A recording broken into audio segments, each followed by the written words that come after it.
పెళ్లిలో కట్నం తీసుకోవడం కామన్ అయిపోయింది. ఎవరైనా కట్నం వద్దు అంటే ఆ వ్యక్తిని వింతగా చూస్తున్నారు. ఇతనిలో ఏదో లోపం ఉండి ఉంటుంది, అందుకే కట్నం వద్దంటున్నాడు అని అనుకుంటున్నారే తప్ప మంచి ఉద్దేశంతో కట్నం వద్దు అంటున్నాడు అని అనుకోవట్లేదు.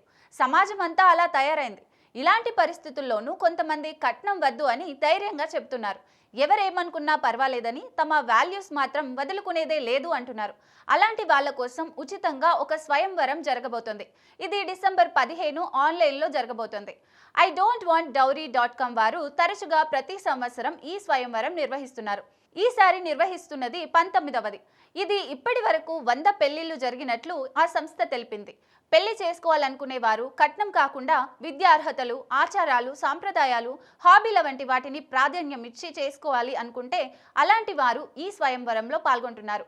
ఇప్పటికే ఈ స్వయంవరంలో పాల్గొనేందుకు 3000 మందికి పైగా వధువరులు రిజిస్టర్ చేసుకున్నారు. వీరిలో 10% మందికి తమకి కులంతో పని లేదని తెలిపారు. వీరంతా ఆదివారం స్వయంవరంలో ఒకేసారి కలుస్తారు. ఒకరి అభిప్రాయాలు ఒకరు చెప్పుకుంటారు. ఆ తర్వాత ఒకరికి ఒకరు ఇష్టపడితే ఈ సంస్థ వారి పెళ్లికి సంబంధించి సహకారం అందిస్తుంది.